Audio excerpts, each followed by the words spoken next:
अस्सलाम वालेकुम viewers, welcome to my YouTube channel. अच्छा, ये क्वेश्चन मेरे स्टूडेंट्स की तरफ से मुझे भेजा गया है कि इसे सॉल्व करना है। तो मैंने कहा चलो इस पे एक लेक्चर बना देते हैं। कि दो अगर हमारे पास वेक्टर्स दिए गए हों तो हमने प्रूव ये करना है कि क्या वो आर स्क्वायर की बेसिस हैं या नहीं है। अच्छा, तीन वाले क्वेश्चन जो हैं वो मेरे बेसिस का जो लेक्चर है उसके अंदर मैंने सॉल्व किए हुए हैं। ये दो वाला नहीं किया था, तो ये यहाँ पे मैं हल कर रहा हूँ और हम यहाँ पे देखेंगे कि क्या ये बेसिस हैं या नहीं है। और लाजमी आपने ये वीडियो एंड तक देखनी है, क्योंकि एंड में मैंने एक शॉर्ट ट्रिक बतानी है जिससे जब एमसीक्यूज टाइप कोई क्वेश्चन आएगा आप उसे फौरन ही देख के बता देंगे कि वो बेसिस है या नहीं है। तो पहले थोड़ा सा मेथड देख लेते हैं जो इसको है सॉल्व करने का। हमारे पास ये कोई वेक्टर दिया हुआ है, हमने इसको साबित करना कि बेसिस है या नहीं। तो सबसे पहले जो है हम इसे देखेंगे कि ये लीनियरली इंडिपेंडेंट है या नहीं है, क्योंकि आपको पता है बेसिस के लिए लीनियरली इंडिपेंडेंट होना ज़रूरी है। तो हम इसे लीनियर कम्बिनेशन की फॉर्म में लिखते हैं। दो स्केलर लेते हैं, एक k1 और दूसरा स्केलर हम लेते हैं k2 और इसको इक्वल टू 0 कर देते हैं। अब लीनियर कम्बिनेशन में जब लिख दिया है तो ये लीनियरली इंडिपेंडेंट तभी होगा जब k1 और k2 की वैल्यू 0 होगी। तो यहाँ से आप इसे k1 को अंदर मल्टीप्लाई कर दें, 3k2 k2 is equal to 0, या इसे हम लिख सकते हैं k1 प्लस 3k2 और k1 प्लस k2। और अगर इसको भी वेक्टर की फॉर्म में लिखें 0 0, अब इन्हें कंपेयर कर दें तो k1 plus 3k2 is equal to 0 और दूसरा आएगा k1 plus k2 is equal to 0। अब यहाँ पे हमने वैल्यू फाइंड करनी है k1 और k2 की। तो एक तो ये बड़ा सिंपल सा है कि आप इसे जमा नफी कर दें। एक मैट्रिक्स वाला मेथड भी होता है कि आप इसे ना कोफिशिएंट इसके लिखते हैं 1 3 1 1, ये 0 0 जो इक्वल के साइड में ये है। अब आप इसे किस में ले जाएं, रिड्यूस एचेलॉन फॉर्म में या रो रिड्यूस एचेलॉन फॉर्म में लेके जाएं, यानी कि दो ऑपरेशन ज़्यादा से ज़्यादा इस पे लगेंगे। चले मैं एक आसान मेथड करता हूँ, माइनस वाला।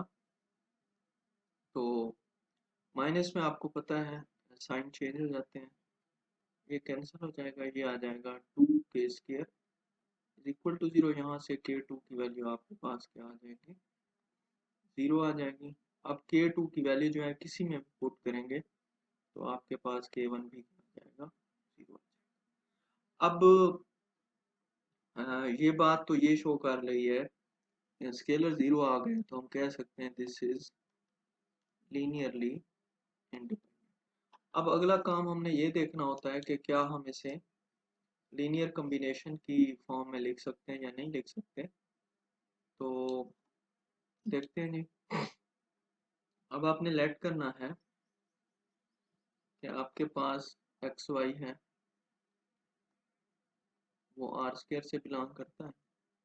क्या इसकी एक्स वाई को हम यानी कि इन फैक्टर्स की फॉर्म में लिख सकते हैं या नहीं लिख सकते। यहाँ पे मैं थोड़े से वेरिएबल चेंज करूँगा। पहला हमारे पास वेक्टर था 1 1 और दूसरा था 3 1। अब यहाँ पे देखें ये वैसे रहेगा, ये क्या बनेगा C1 प्लस 3C2, वही वाला काम C1 प्लस C2। सिमिलरली जब इसे कंपेयर करेंगे तो C1 plus 3C2 is equal to x और C1 plus C2 is equal to Y.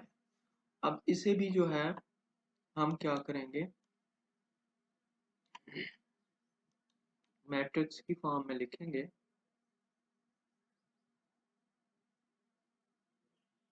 तो ये बन जाएगा 1 3 x 1 1। ठीक है। अब हमने क्या करना है, इसके ऊपर ऑपरेशन लगा के यहाँ पे 1 बचाना है, यहाँ पे 1 बचाना है। तो पहला ऑपरेशन जो हम लगाएंगे वो लगाएंगे R2 माइनस R1। तो R1 चेंज नहीं होगी, ऐसे ही रहेगी, ये 0 हो जाएगा। ये बन जाएगा 1 माइनस 3 माइनस 2 और ये बन जाएगा y माइनस।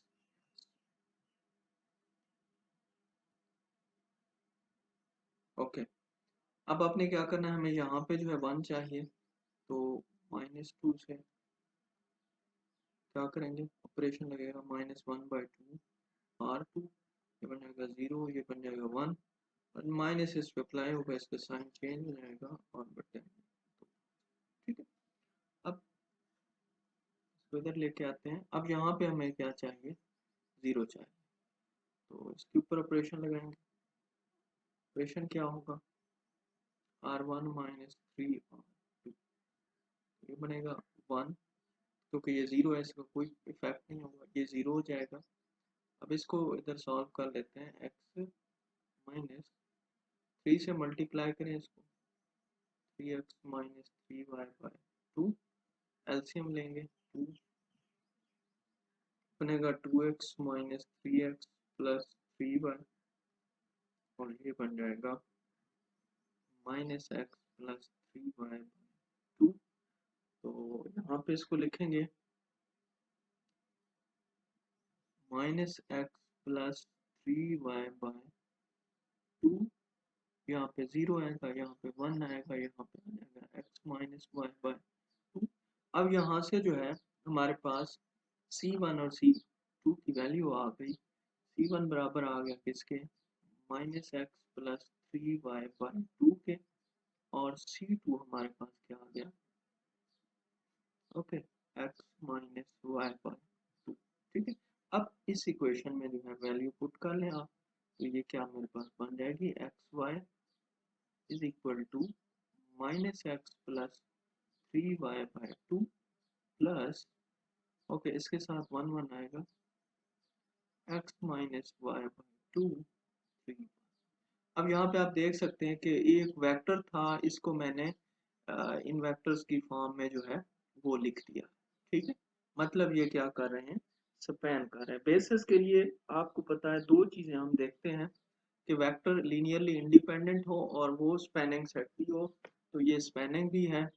तो यहाँ से हम कह सकते हैं कि जो हमारे पास 1 1 और 3 1 है, ये क्या है, बेसिस हैं ऑफ आस्क। अब जो है बहुत ही इम्पोर्टेंट जो मैं आपको चीज़ बताने वाला हूँ, आपने गौर से सुननी है। शॉर्ट ट्रिक है कि आप जो है कैसे आपको पता चलेगा कि ये है या नहीं है। फर्ज करें यही क्वेश्चन हम ले लेते हैं 1 1 3 1। दो चीज़ें आपने याद रखनी है, चेक करनी। पहली तो बात है there must be no zero vector, इनमें कोई ऐसा ना हो जो बिल्कुल जीरो हो, यानी कि अगर यहाँ पे 0 0 आ जाए, यहाँ पे 0 0 आ जाए, तो ये कभी भी आपके पास बेस नहीं। ठीक है, दूसरी बात, should be non collinear.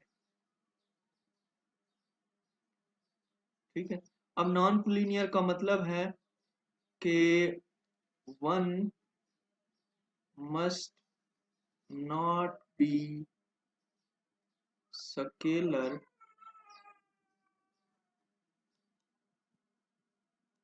Okay, कि one must not be scalar multiple of other, एक यानी कि एक दूसरे का स्केलर मल्टीपल नहीं होना चाहिए। अब जिन दोनों बातों को, ये मैंने 4 5 क्वेश्चन लिखे हैं, इनके ऊपर अप्लाई करके हम देखते हैं, हमें फौरन समझ आ जाएगी। दो कंडीशन है, कि पहली बात है कि ये दोनों नॉन जीरो होने चाहिए, चले ये दोनों जो है वो क्या है, नॉन जीरो है। दूसरी बात है कि कोई ऐसा नंबर ना हो जिसको हम पहले से मल्टीप्लाई करें तो दूसरा बन जाए। तो मेरे ख्याल में अगर एक को 3 बनाते हैं तो मुझे 3 से मल्टीप्लाई करना चाहिए, फिर ये भी 3 बन जाएगा, तो ये 3 नहीं है, 1 है। इसका मतलब है ये एक दूसरे के स्केलर मल्टीपल नहीं है, तो ये क्या है, हमारे पास बेसिस है। अब दूसरी बात, यहाँ पे अगर इसको आप देखते हैं तो इसमें दोनों 0 0 हैं, तो ये कभी भी बेसिस नहीं बन सकता। तीसरी बात देखें कि ये 2 1 है, ये 3 2 है, तो कोई भी एक, तो पहली बात है ये दोनों नॉन जीरो हैं, और दूसरी बात यह है कि ये दोनों एक दूसरे के स्केलर मल्टीपल नहीं है, तो ये हमारे पास क्या होगी, बेसिस होगी। अब यहाँ पे आ जाएं तो ये 1 - 1 है, ये -1 1 है। अगर पहली तो बात नॉन जीरो है, लेकिन दूसरी कंडीशन हम देखते हैं कि अगर मैं इसको -1 से मल्टीप्लाई करूँ, ठीक है, किससे, -1 से मल्टीप्लाई करूँ, तो ये पहला -1 और दूसरा +1 बन जाएगा। तो यहाँ से हम देख सकते हैं कि ये स्केलर मल्टीपल है दूसरे का, तो इसलिए ये हमारे पास बेस नहीं होगा। इसी तरह 2 3 है, ये 6 9 है, अगर इसको मैं 3 से मल्टीप्लाई करता हूँ, ये 6 बनेगा, ये 9 बनेगा, तो इसका मतलब ये बेसिस नहीं है क्योंकि ये स्केलर मल्टीपल है। इसी तरह ये भी -1 के साथ मल्टीप्लाई हो रहा है, तो ये भी बेसिस नहीं है। तो ये बड़ी पहचान है दो वाली, कि एक तो नॉन जीरो होने चाहिए, दूसरा एक दूसरे के स्केलर मल्टीपल ना हो। अगर ये दोनों कंडीशन नहीं पाई जाती तो वो आपके पास क्या है, बेसिस हैं। तो ये बड़ी शॉर्ट ट्रिक है इस, यानी कि आप इसको किसी भी क्वेश्चन को देखते हुए बता सकते हैं कि वो बेसिस है या नहीं है। मिलेंगे नेक्स्ट वीडियो में, तब तक के लिए।